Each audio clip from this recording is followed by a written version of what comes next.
Hi, folks. Welcome to In Conversation. This is the series where we get to know the artists, producers, musicians behind many of the concerts that we produce. My name is Nicholas Arnold. I'm the Senior Marketing Manager at Attila Glatz Concert Productions. My guest today was born in Vienna in 1997, where he started his musical education at the age of 5. At first as a cellist, later as a double bassist. We're going to talk about that switch in a little bit. In the year 2009, he started studying at the University of Music and Performing Arts, Vienna. Currently, he is studying at the University of Music in Nuremberg as a scholarship holder of the Anne-Sophie Mutter Foundation and prize winner of the Echo Classic Award. That's Germany's major classical music award. He is showcasing his instrument from a new perspective on an international basis. He has won prizes at almost all double bass competitions, such as the renowned ARD Music Competition and the Eurovision Young Musicians Competition. In the latter, he actually represented Austria in the finals.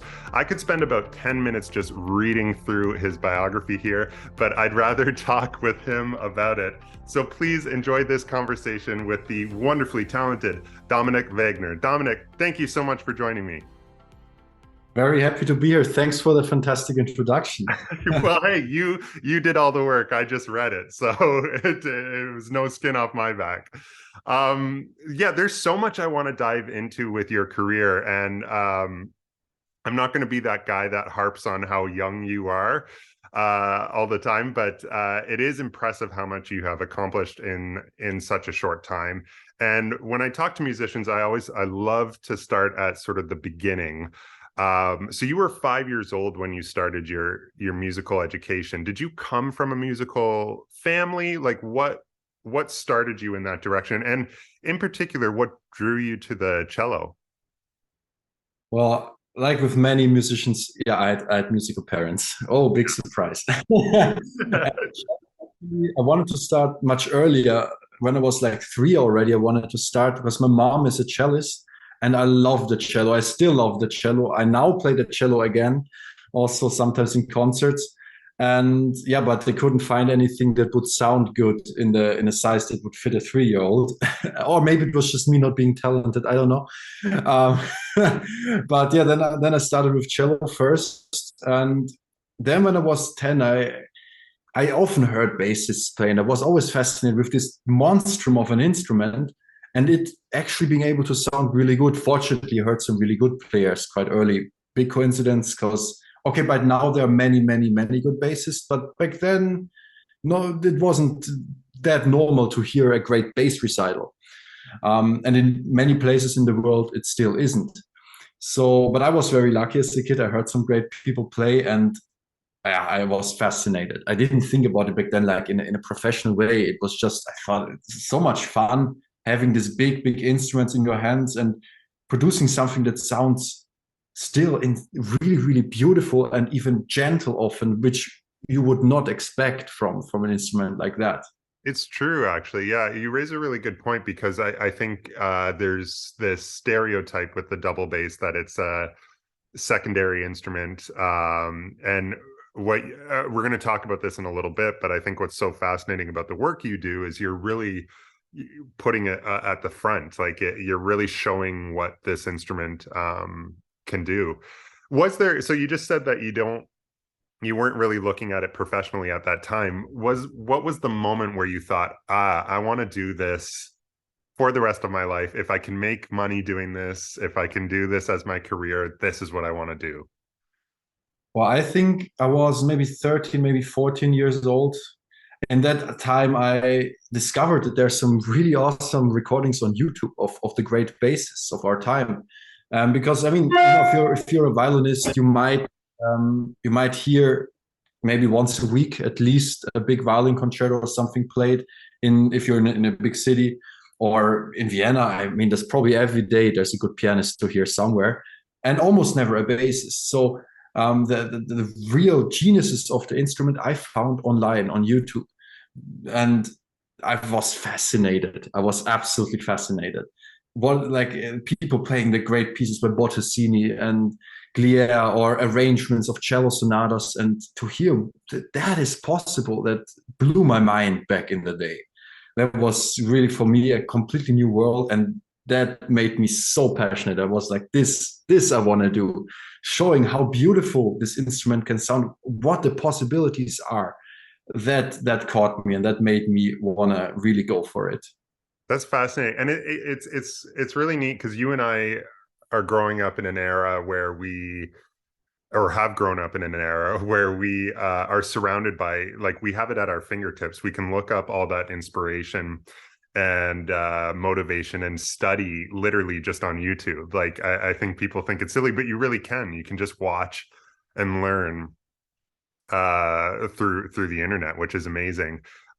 So before going to the bass, I'm interested in just what your training was like on the cello. Were you just taking regular music lessons? Were they pretty strict, or was it sort of hobby lessons at the time, at the beginning? Well, I had this kind of deal with my parents. I should at least play once a day. They never forced me to practice many hours, but maybe at least 20 minutes, because they are, yeah, they at first had lessons with my mom, and she was fantastic, but I was a horrible kid. I was very mean, so I had to go to a different teacher. It was a 2 meters tall guy with a beard, very serious person, fantastic teacher. I learned a lot. And then the idea was, okay, you have a great teacher. We are renting the instrument for you to play on. Play at least once a day. And I also wanted to, so there was never an issue. I never practiced for multiple hours a day back then. When I was 4, I practiced so much that my parents were like, come on, please stop. We want some quiet. But as a kid, I never practiced too much, just enough to, find out how the motorics work. And yeah, at regular lessons, but it was, I would say, on a good path, but not on this kind of forced musician drive that often happens in musician families. Fortunately, if they had forced me, I would have not practiced at all. I can guarantee that. Yeah, it's true. It's nice that your parents kind of allowed you to develop the love for it on your own, because often, yeah, when kids do feel forced, they end up abandoning music kind of at the age of 13, I find, when they want to be a teenager. And so the reason I ask that, though, is, so when you decide that, oh, okay, this is what I want to do, I want to play the double bass, I want to bring that same texture to performances, what did you do to ramp up your training? Were you seeking out new teachers? I know, so you said you obviously studied longer. What did you do to kind of take that next step in your career? So, I mean, I was quite lucky because of the cello, maybe also I think because of my time in the Vienna Boys Choir. When I was from 9 to 14, I was there. I was shaped quite well musically, I would say, overall. And I made a lot of progress quite quick on the bass. I think in general, singing helps so much for any instrument you play in the end. So since I made quite quick progress, after 2 years, I got the opportunity to start studying at the university in Vienna. And so there I would say, quite good teachers immediately. But then I think what shaped me more than anything, well, it's on the one hand, singing in the choir for 5 years, like singing with the top orchestras, working with incredible conductors. And I also often sang in the Magic Flute by Mozart, like experiencing that is, if you don't take anything from it, you must be insanely dumb. So that helped me a lot. And then at the same time, I was obsessed with watching great people play, bassists, but also cellists, mostly bassists and cellists, but also violinists. Like the really good players, I don't know, I watched many hours every day. Like it's insane. I would honestly, it was probably like 5-6 hours of just watching great performers, great string instrument players play. And that obviously, again, if you don't take anything from that, you again must be very dumb.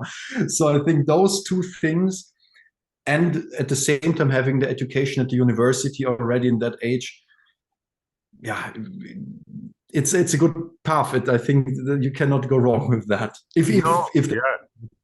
by from oneself. Totally. And I'm glad you brought up the Vienna Boys Choir. We had a baritone just recently in a concert that we produce, Salute to Vienna, who was also in the Vienna Boys Choir. He's got about 10 years on you, I think. But I asked the same question to him, and you kind of hinted at it. Like, talk to me a little bit about that time.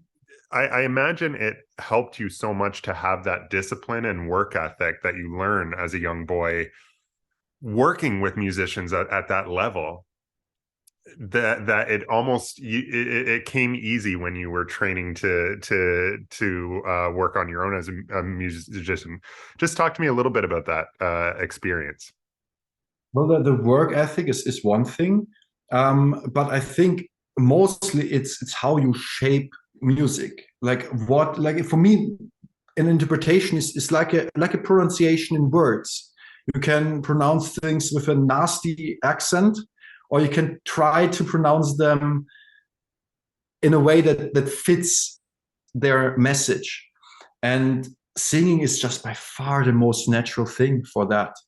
And fortunately, I did some extra projects back then, even within like old music, but then also the opera projects and all of that. I think, of course, it required quite a lot of discipline to rehearse and but I never had.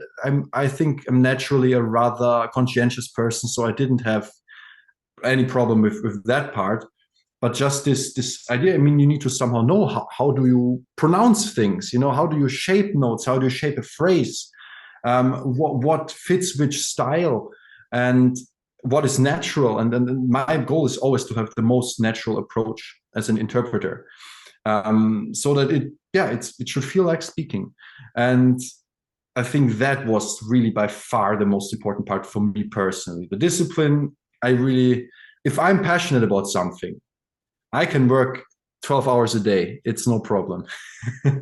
I'm a bit much there sometimes. Yeah, you raise a really good point, because I had actually just found this interview with Anne-Sophie Mutter where she talks about Monet. In the last period of Monet's life, all he was doing was painting water lilies. And she talks about how he said that he's less interested in the subject and more interested in his relationship with the subject and how it changes over time. And she related that to music, and how she's almost less interested in the piece itself and how her relationship and interpretation of it, and as I think you put beautifully, the pronunciation of it might evolve or get better or strengthen or change over time. I know you're only 25, but do you find that, like, especially when you're playing well-known pieces, how do you approach pieces like this? For instance, you guys, when you come to Toronto, are performing Vivaldi Four Seasons, which of course is one of the most well-known classical pieces out there. How do you approach something like that and keep it fresh and keep that pronunciation so that it almost sounds like you're speaking it for the very first time? Well, I think for me, it's very different if I play something solo, or like in this case, I play in an ensemble. It was actually for me the same question. Like, yes, last year I had the first. I did the first tour with Miss Mutter, with the Mutter Virtuosi, and I also asked myself, why always the Vivaldi seasons in the second half every time? Is that really necessary? And when I played it, then I got it. First of all, she has an incredible vision of the piece. She really, like, it's not about only how she plays, but how she communicates with everyone in the ensemble, which brings this music to life. Like, I had never heard it like that. For me, that was absolutely mind-blowing. But then, in addition, she does it different every time. She actually does it. Like, before every concert, she comes with like, here we do different. And then during the concert, if she feels spontaneously like, no, I want to do this here, I want to do this here.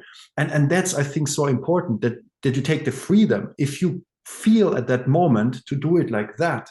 And if you have this musical presence that Anne-Sophie Mutter has, and also the experience, playing with, orchestras, then it just pulls you. She just pulls you with her and gets you on a trip that's absolutely incredible. And it's every time a different one. And even though I don't know how many times she must have played it by now, but still everyone in the ensemble tells me that. And that's what keeps us excited. And that's what I think keeps the audience excited to come again and again and again, because it's absolutely worth it, because every time you will experience something unique, something absolutely unique, and something absolutely, enticing. I think it's impossible to sit there and not get captured by the music. I think too, I talk to a lot of performers, and this is just something that is hard to describe to someone who's not a performer, but the energy of an audience changes things too, and you feel it, right? So I imagine that always makes a difference in the moment as well. When you're up there in a concert hall, it's like what you're feeling from them can inform the piece. This is perfect because I do want to talk about, these successes that you have. So, you're a scholarship recipient of the Anne-Sophie Mutter Foundation, as well as the an Echo Classic winner. What do these accomplishments actually mean to you? And how have they, how do you feel they're going to impact your future as a musician? It really depends on what kind of accomplishment. If I do like a standard competition with 3-4 rounds and I have to perform in every round, and I do well, I play well, and the jury likes it, obviously that only because you play well, that doesn't mean necessarily you will win. But let's say you play well and it fits the taste of the jury, of course, then I am very proud of it, because I can at least say I did my part and they liked it. So, it's a big success to celebrate. There I can be mostly proud of myself, but then something like the Echo Classic Prize, or this year also got the Opus Classic Award for my Bottesini CD last year. That's a different story, because there I actively don't do anything for the prize. I publish a CD, a recording, I pour everything I have into it and make sure it's incredible, or as good as it can be. And then somebody nominates me, some jury decides something, and it is, so to say, has nothing to do with me actively doing anything. But I appreciate it immensely, because it shows that those people, it's often like the heads of labels, journalists, whatever, that they decide to give this award to, in my case, it's a bit special, to a double bass, because often people are like, double bass, solo, no. Just out of principle, no. And if then a bigger organization, or then a person, which is the biggest compliment, like Anne-Sophie Mutter, decides to push me as a musician, to help me as a musician, and at the same time also by that giving a chance to the bass. I mean, what she did with Roman Patkolo, commission pieces by Penderecki, Previn, and Riem, it's insane. So if people do something like that, they show that they appreciate what you're doing and what your instrument has to offer. That means obviously a lot, even though I actively, for Miss Mutter, I had to play for her and she had to like it, and then play with her and she had to like it. So it's obviously more of an active engagement, like in an Opus Award, but still, in the end, it's a showcase that a person like that appreciates what I do, and that is insanely motivating. And it opens, obviously, career-wise, a lot of doors having this in your CV, because it shows that if this person or this organization thinks what you do is of value, then maybe a lot of the people that would normally see bass, solo, no, think, but if that person says, then maybe there's something to it. Yeah, it's interesting. It gives you that kind of stamp of approval, right? To kind of move forward and do your thing. For those who don't know, because it really is amazing what Anne-Sophie does. Can you tell them? I mean, I can go ahead and tell them, but it's so much better if you tell them. Can you tell folks who don't know what the Anne-Sophie Mutter Foundation is? Just explain what that whole thing is that she does. Well, the foundation is a foundation to support young musicians who are attempting an international solo career. And the support actually in the end is different with everyone. If you're maybe a cellist, you get to play with her often in trios or something.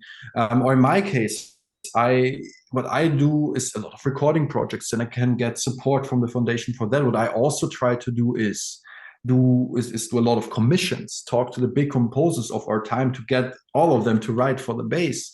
And when I started approaching them, I of course like I had no idea like how does that work? How do you convince someone like that? What are the things you need to offer them? And then I talked to her, and she took the time and told me how to. I mean, because she convinced a lot of the the biggest composers of all time, and she regularly does that. And yeah, so that was a tremendous help, and then also through the foundation could provide opportunities that would also be convincing to organizers or to composers. So for me, that helped me a lot. Or also once I had a bigger physical and neurological issues with playing, and then she gave me contacts to doctors, to different like even so physical therapy, to neurologists, to all different kinds of specialists, to help me find a way to deal with my problems, which in the end I fortunately figured out. Otherwise, I would not come to Canada and play. Can you, like, if you're comfortable talking about it, can you tell me, talk a little bit about that roadblock that you encountered? And yeah, so she helped you obviously steer you in the right direction to overcome it. What happened there? Well, what my issue was, well, still kind of is, but not as prominent anymore, is I was basically in the final stages of what is called focal dystonia. It's a neurological disease that basically prevents the brain from bringing the information to the body for certain movements.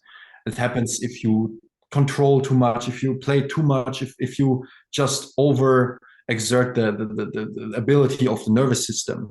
And I couldn't do basic movements anymore in the end. I couldn't move the bow from one end to the other and keep a note. That somebody who has never played a string instrument can do that. I couldn't do that anymore in the end. And first I went to all the bassists, all the big bass professors. They couldn't really help me.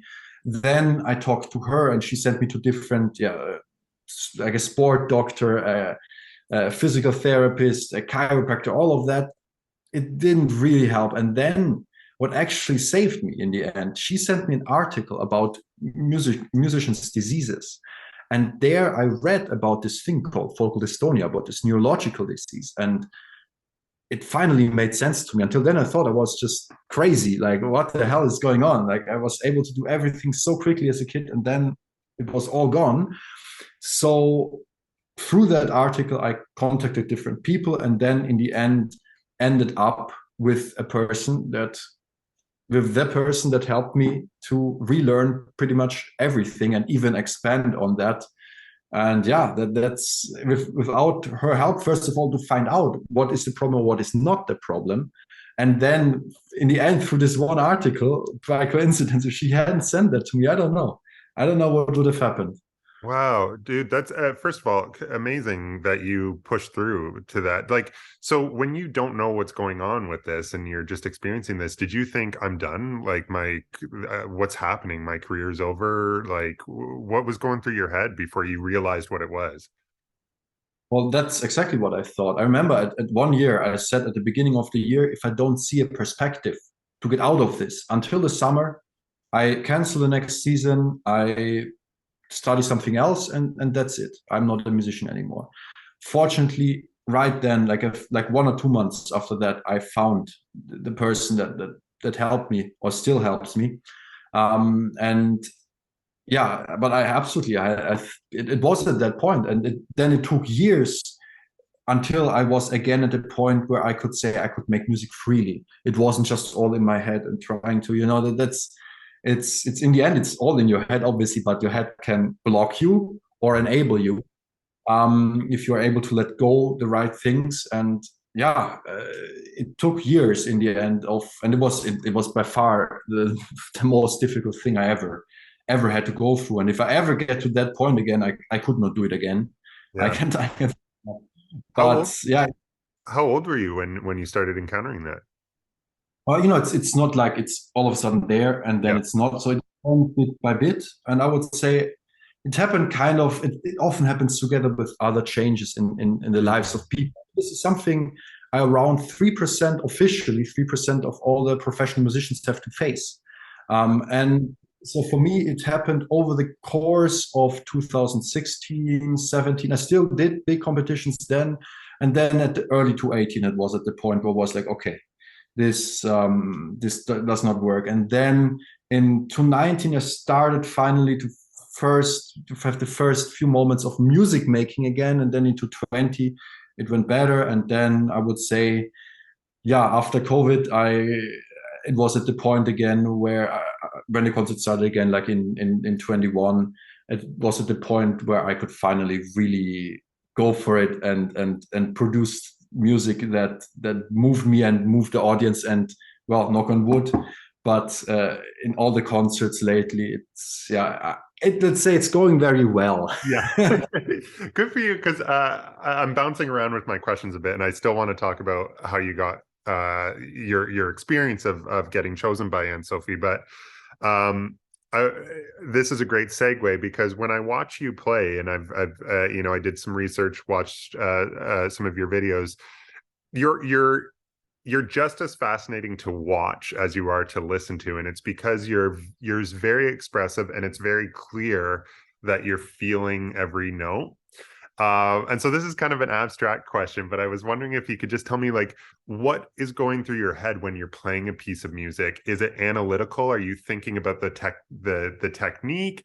Are you completely in, as some artists call it, the flow, where it's just almost meditative? What's your sort of mental state when you're performing and playing? It's always I strive for the mental state that works at the moment, because it's always different. I think it's impossible to always, like, for some months it's like this meditative flow state that is perfect. Other moments it's just a state of total relaxation. What definitely helps, what I had to focus on in my whole retraining, is emotion is motion. So all the motion comes from an emotion. And I think I would definitely not be the musician that I am today if I hadn't gone through all of that. And because I do feel music quite intensely, and that's awesome. That is incredible. That is what music makes so fascinating, because in the end, obviously, I feel it while I play, and then the people I play with feel it at the same time, and then the audience feels it at the same time, and we're all experiencing something together, going through emotions that are way beyond what most of us would experience in their normal lives. I mean, if we think about, I don't know, Schubert or Rachmaninoff, love, desperation, everything, like you in half an hour you experience the most incredible things ever, and 1,000 people all at the same time at the same place, and that is obviously insanely fascinating, because that brings people together like nothing else does. And so yeah, the emotional part of music, really exploring that and appreciating that is always there. That will always stay with me. That is the most important part. But in the end, you need to function motorically. So for me, the main thing, there are a lot of variables that change, but the main thing is to try to feel as relaxed as possible, even in the concert situation. Even if I'm now playing in Carnegie Hall or whatever, if you're so excited about it, then I personally don't have the ability to make music, to feel music anymore, because everything is like 150%. But if I'm trying to be really, really relaxed beforehand, I go on stage like I'm completely high or drunk or something, so relaxed.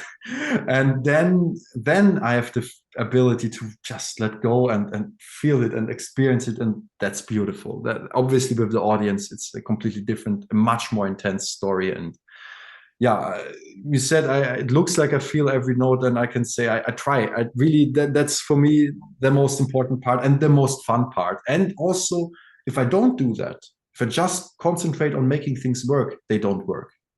So tell me, you mentioned a little bit that you had to play for Anne-Sophie and play a few times for her. Just tell me about what the experience of becoming a part of the foundation was. So I think that is again something that's very different depending on the individual.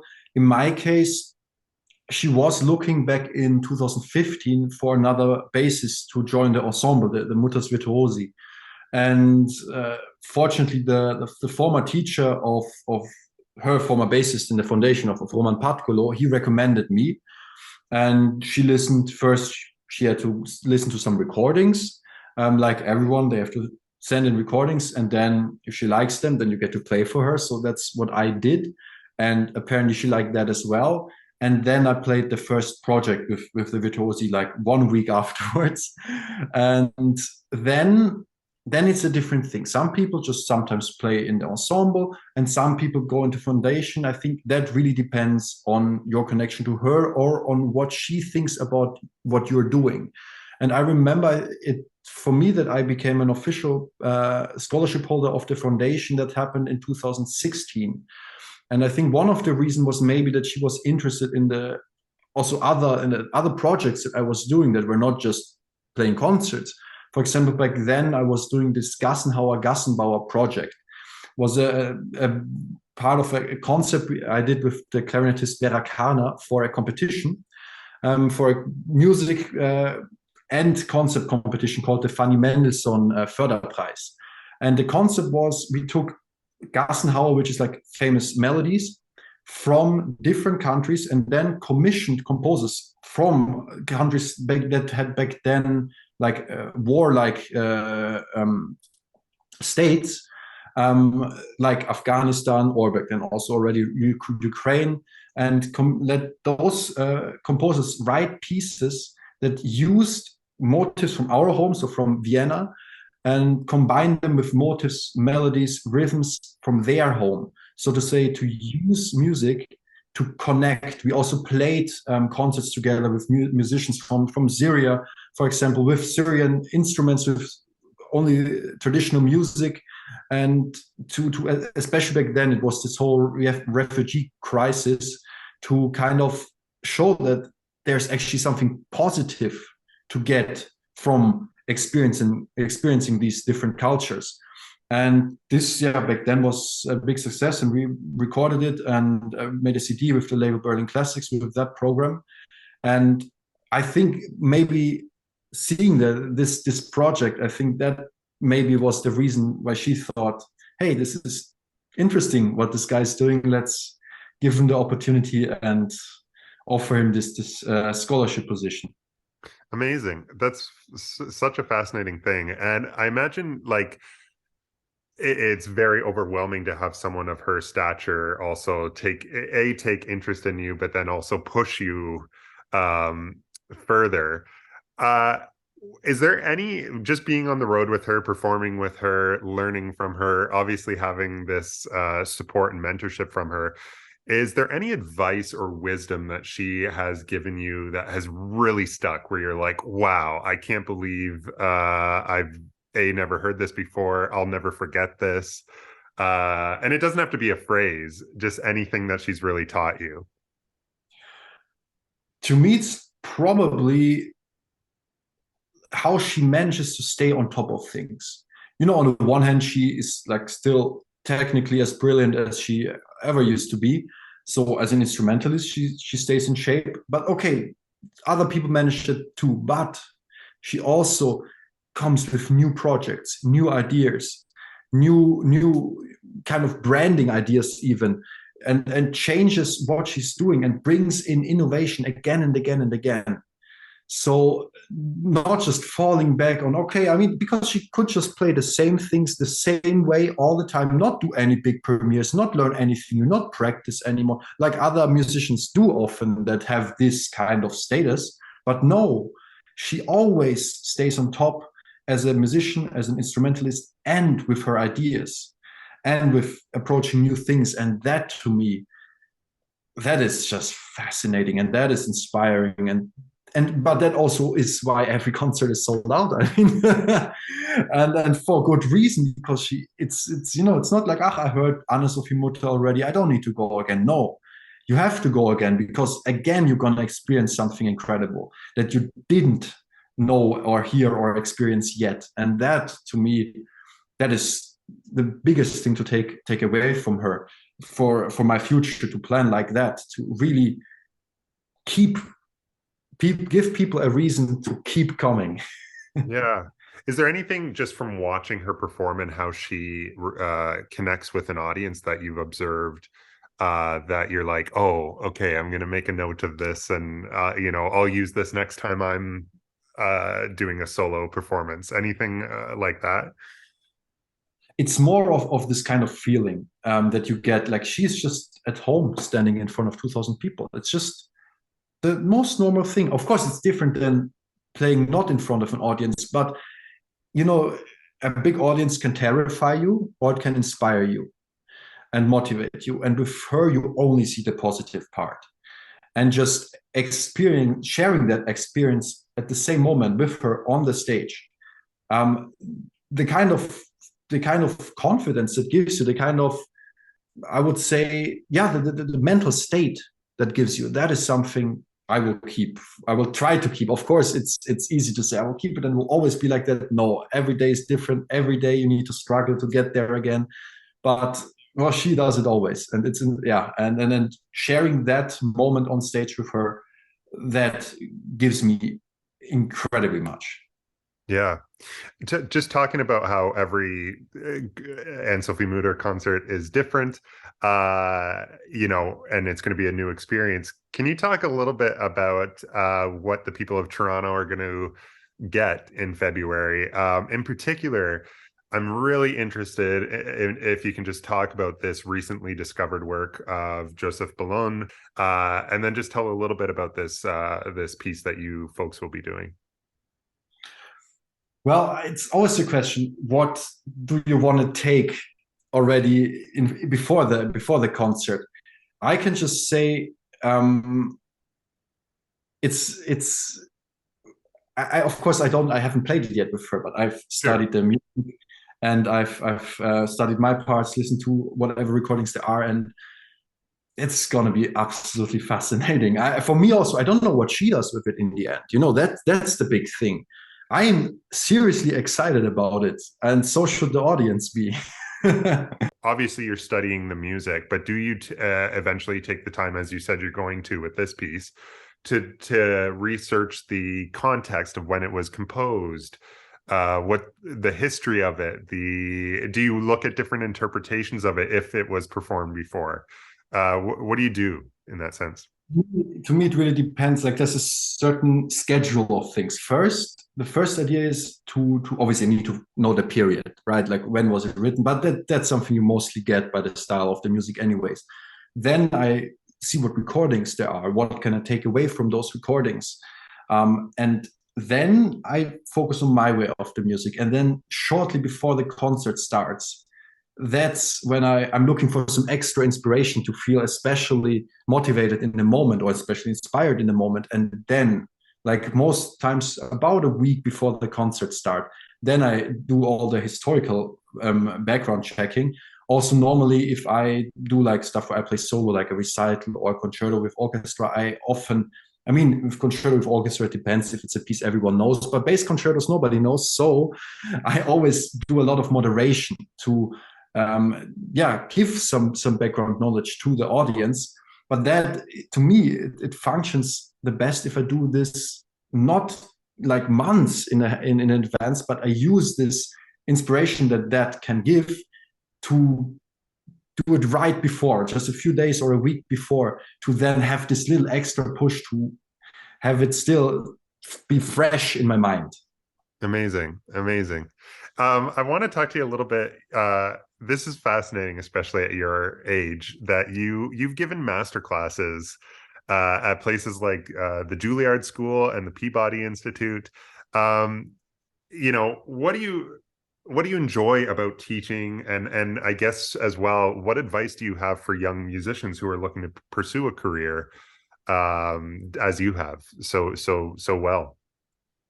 Well, the teaching it's a big passion of mine. I had last year the US tour where I had masterclass in 5 different universities, like some of the top universities. Also taught at Juilliard, I taught at Peabody Institute, and that was so much fun, I have to say, because to me it's this looking, how does a person play? Every person has their own unique style, trying to understand them and their style, and then within that find something that can help them improve. and not just say, okay, I do it like this, so you should do it like this. That's not going to help anyone, especially like if you're in a completely different continent. There's a completely different playing style of the bass in the US compared to, for example, Germany or Austria.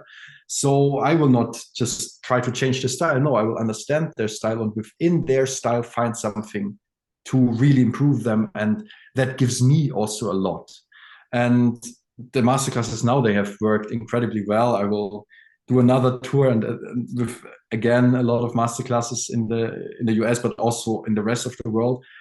And yeah, to me, the main motivation started actually from this point, from this whole journey of having experienced how it feels when things don't go in a good way, when they go in a bad way, and you have no idea why, and nobody is able to help you actually.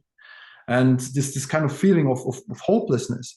And sometimes I find those people who are stuck, maybe not in such a bad place, but in some way with something, and helping them get unstuck and go in a good direction again. And the same thing, if somebody's not even stuck, but just wants to be even better, helping other musicians to go to places they couldn't otherwise go. That is the most satisfying thing ever. That is maybe the only thing in music that to me is even more fulfilling than performing. So that's why I do this a lot, and I intend to do it even more. And I enjoy it. And fortunately, it also seems to like that the feedback is clear, that it seems to work quite well. The people I work with all seem to really enjoy it and appreciate it and take away a lot from it. So of course that is also important, because if that wasn't the case, then I probably shouldn't teach. But since it works so well and it gives me so much positive energy and inspiration, it's definitely something I will pursue even further, even though I'm young. But in the end, if it works, it works. So Yeah, and the age gives me only more energy. yeah, and I think if you have wisdom to give, then it doesn't matter what age you are in that sense. You obviously have a lot of experience that you can share and stories. I don't think you have to be 40 or 50 or 60 to qualify. So just to close off, if there are any young musicians watching who are in that stuck space, maybe not in the same scenario that you are or you were in, but something that where they're going, you know what, I'm done with my career, or I don't know, should I quit? Do you have any wisdom or advice for them? So I think the two main points. Point number one is career and being an incredible musician. Those are not the same thing. Career is office work. Let's be honest. If you want to build a career, it does not have that much to do with how incredible you play. It has mostly to do with networking, branding, all of that stuff. So that put aside, the thing that I think is important to be happy with making music or to become a great musician is to look inside oneself and find out, what is my identity, my musical identity? What way of playing a piece makes me really feel it? Like I always thought I need to play in a way that if I listen to it, I would find really great. And it's the same thing when I choose a repertoire, or when I think about how I talk in a moderation. It has to all be in a way that if I had to listen to it, I would love it. And I personally, it has to be my personal identity. If I go against that, then I get in trouble. That's what happened with me also. So finding one's, I call it the inner ear, kind of finding that, understanding it, and giving the inner ear what it wants, and really then becoming your own person, your own interpreter, your own musician. That is in the end what can convince an audience, because if you don't feel it, they will definitely not feel it. So that's probably the biggest advice I can give any artist, anyone ever. If you talk to someone, it's the same thing. If you don't believe what you say, if you don't find it interesting what you say, then don't bother. Beautifully said. Dominik, this was such a fascinating conversation for me. This was really, really great, really inspiring. Thank you so much for doing it. Folks, you can catch Dominik. He will be performing with Anne-Sophie Mutter and the Mutter Virtuosi at Roy Thompson Hall on February 7th. You can get tickets at roythompsonhall.com. And as he said in this interview, it is going to be one heck of a concert. It's going to be really, really, really fascinating. It always is. Dominik, we'll have to do this again sometime. I have so much more I want to ask you and just not enough time in the day to ask it. But thank you for joining me. Very happy. It was a lot of fun talking to you. Thanks for doing this with me. Have a great tour. Bye.